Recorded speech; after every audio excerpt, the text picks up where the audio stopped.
And with the penalty, the ball goes back now to the 29-yard line. We'll mark it the 30-yard line. And it's first down and 15. Penalty yardage, as you see.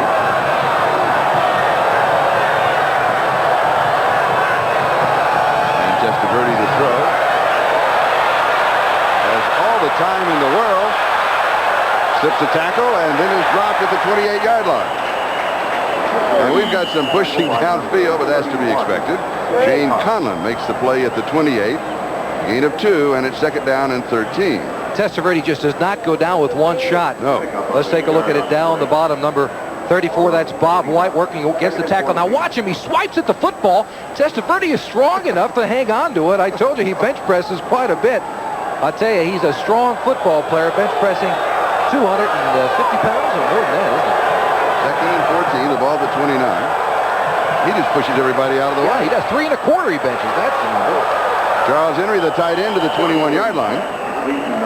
So he'll pick up about 7 on the play. It's going to be third down and around 7 to go. Conlon again making the tackle. And remember Shane Conlon with that knee problem early on in the ball game, and obviously it wasn't anything of any consequence, but he's been back ever since then. He has not been as big a factor as we thought coming into the football game. Penn State likes to move him around. Strong safety even on occasion as a down lineman or somewhere anywhere in the linebacking crew. But maybe because of that injury, we don't know. He simply has not been as big a factor as we thought he would be. Now Penn State with 5 linebackers in this set. Testaverde 16 of 30, 184 yards. As time slips a bit, throws, it's intercepted by Conlon. Conlon stumbles and falls.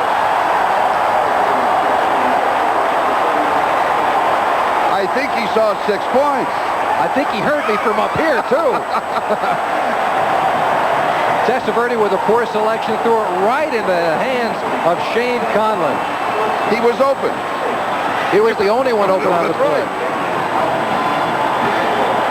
Take another look at it. Shane Conlon, the middle of your screen. Trey Bauer, number 35, moving back. A big zone. Now, where is he throwing the football? Trying to fit it in between, but it's Conlon, the only one in the area. And if he doesn't stumble, he gets a few more yards. We're tied at 7-7. We'll be back. To the last interception, 3 linebackers stacked inside, and here is Conlon.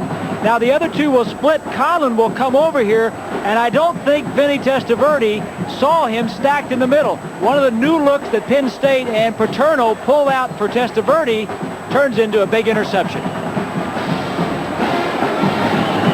And Penn State has the ball at their own 25-yard line. A look at number 31, All-America Shane Conlon with that interception. Eric Hamilton in motion. And Tim Manoa, the ball carrier.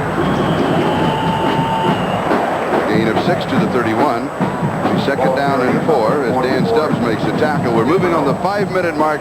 Time remaining in the third quarter. And we are tied at 7-7. The turnover is Miami 3 and Penn State 2. And these 2 ball clubs ranked very highly in the Division I statistical group of turnovers and takeaways.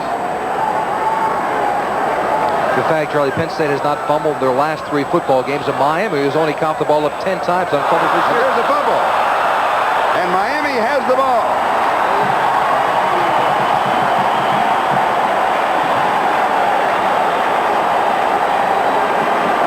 Winston Moss recovers the fumble.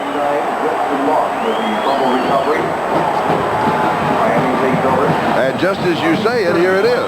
That's that direct line down to the helmets of the players again on the field. Take a look at it from the reverse angle. It doesn't appear that anybody touches the running back. Tim Manoa just pops straight out of his arms. Very little pressure from anyone. That's all on Manoa. It seems it was a good handoff on the part of John Schaefer. And a first down for Miami at the Penn State 31. And the give is to the second back through, Warren Williams. And Williams goes to the 25-yard line. He's got 6. And it'll be second down and 4. 4.5 minutes. That is the time remaining in the third as Trey Bauer makes the tackle.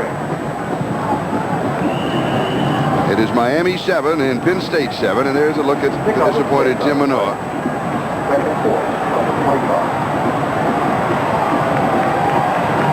Second and 4. Little play action fake, and Testaverde is brought down by Pete Giftopoulos. And very seldom do you see that happen. Giftopoulos with his first sack. And And that is the third for Penn State. We're really waiting for him to step away from that would-be sack. It is the first time that he was tackled from the first player that got to him. It seemed to be a mistake on the part of the University of Miami. Either that or it was a naked bootleg. You see the miscues on the part of the Hurricanes. A lot of drop passes and 3 turnovers.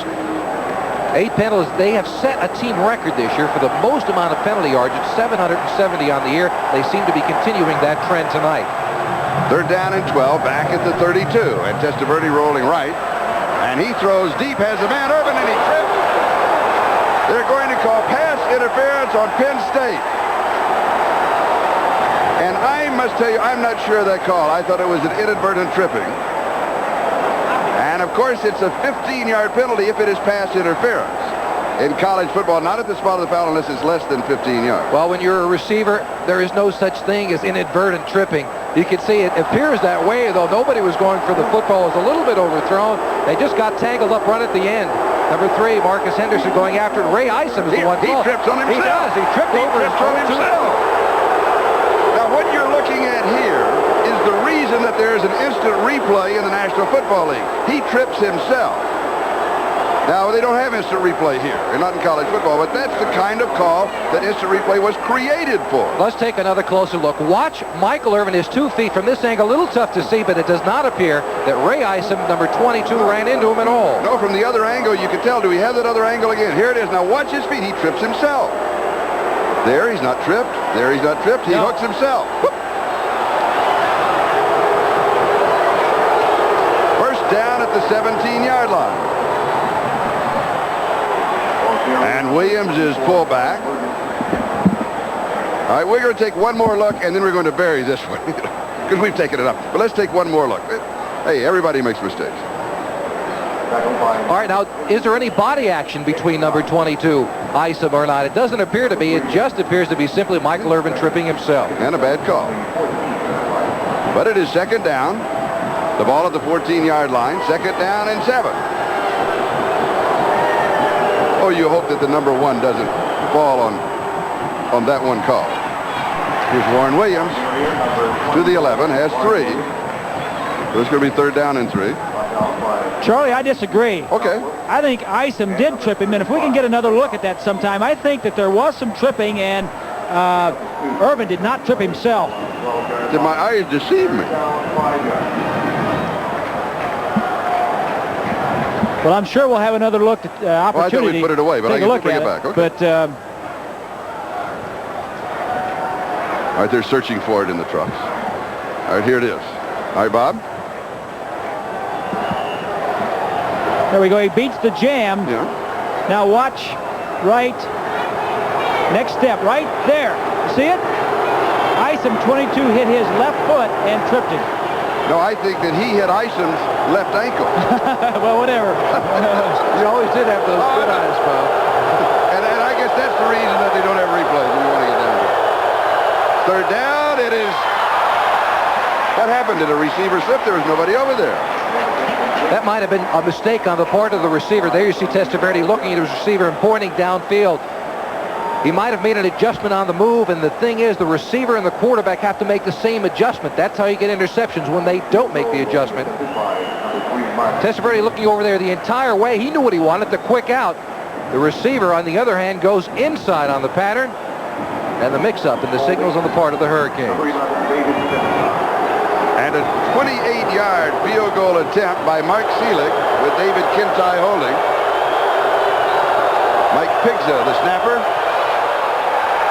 And it is no good. It is off to the right.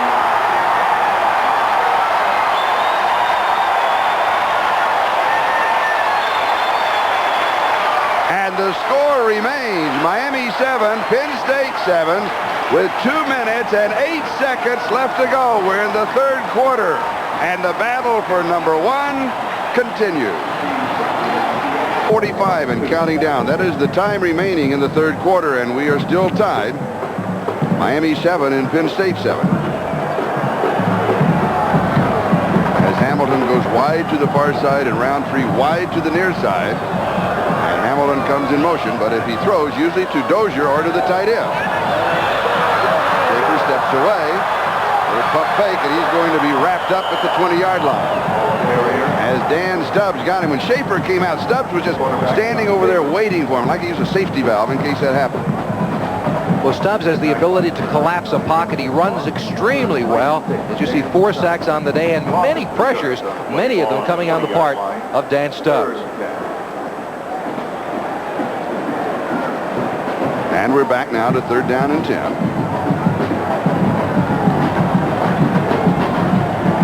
And you look for Schaefer to throw here, and he has not been successful throwing. Little play action doesn't fool him, and a shovel pass underneath, and it's going to be incomplete. Is that a gadget play? Well, that's the old Utah pass, the shuffle pass. Underneath, they're trying to go to Steve Smith, number 33, the fullback. Unfortunately, the timing was messed up, and it seemed that an offensive lineman touched the football before Smith had an opportunity to do so. Now, that is a forward pass, even though it is flipped that way, and just an incomplete pass and not a fumble. And if you notice the numbers on the jerseys, it is 11-11. John Bruno kicking, and David Kintai with the return. And once again, Bubba McDowell almost gets to the ball.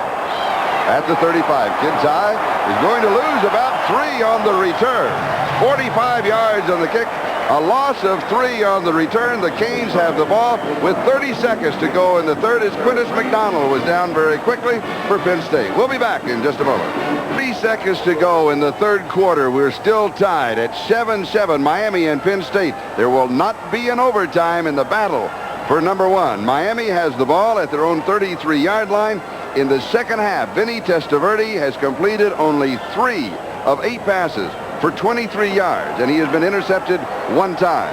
But Penn State has not been able to capitalize. We're still tied at 7-7. That was the score at halftime. And here's Bratton. And Melvin has a couple of yards to the 35. It'll be 2nd down and 8 as Matt Johnson and Don Graham make the tackle for the Nittany Lions, and we'll take the countdown here to the end of the quarter. Miami may go ahead and get a playoff. Let's see if they do. That's the game clock, not the 25 seconds. And he gets it off with a second. Testaverde drops it over the middle. This one is Highsmith. He has it, and he has the first down as he goes to the 46-yard line on the final play of the third quarter. So are the Canes underway as Trey Bauer makes the tackle. We have 3 complete. We have 1 to go. We are tied 7-7, and we'll be right back after these messages from your local state champions. There will be no playoff. Here are the statistics through 3. Very similar to the first half statistics. Miami still with the edge in total yardage and maintaining about a 6-minute time of possession lead. But Penn State tried to run the football more in the third quarter. Got a little bit more successful, but as you see, yards rushing, just 93 for the Nittany Lions, down from their normal output through the year. And a first down for Miami from the 46, Testaverde to throw. It is intercepted by Gitopoulos.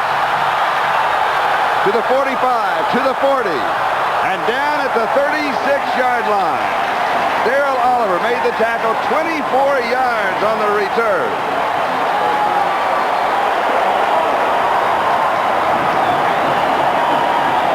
Four turnovers by Miami. 3 interceptions.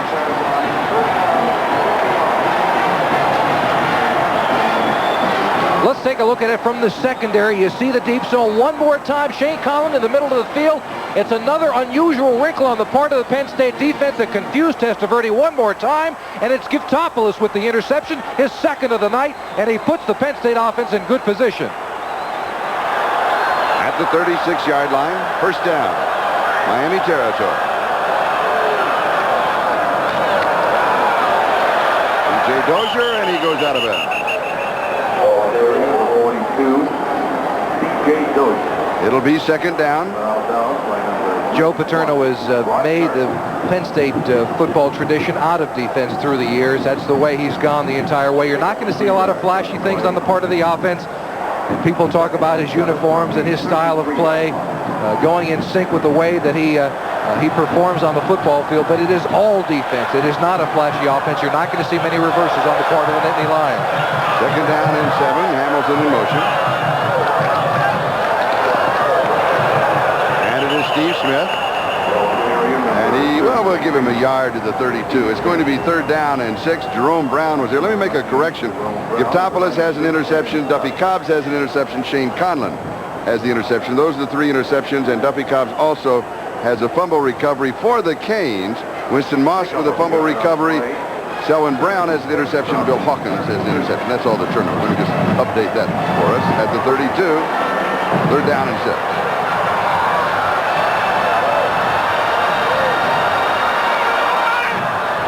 Schaefer with pressure and is knocked away.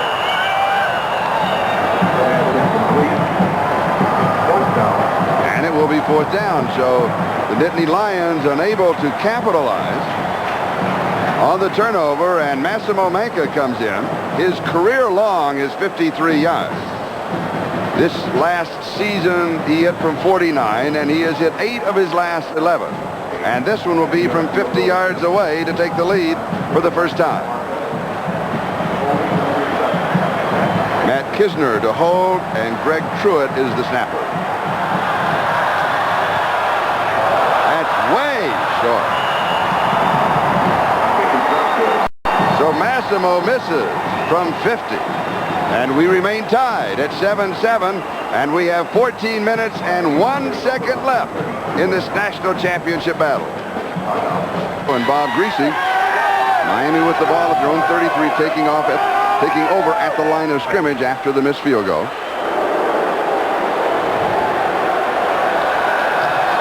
And here's Melvin Bratton.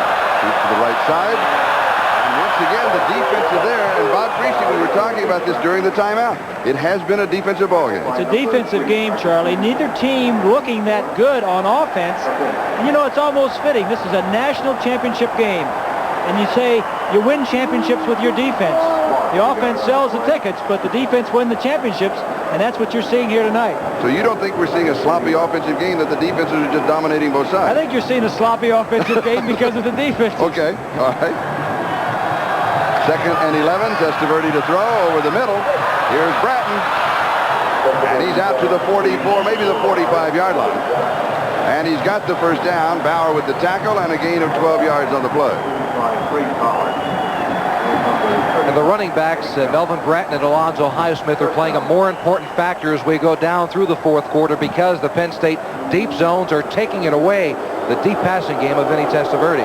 There you see a comparison. Schaefer just 4 of 14. Testaverde just under 50%. And a 200-yard difference.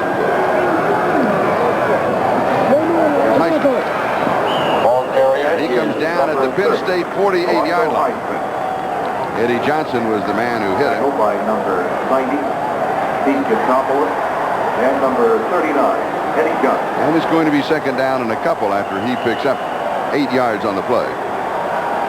And I'm wondering now if the Canes are going to stay on the ground. They have a great running attack. You know, their rushers average, 4.2, 5.8, high numbers.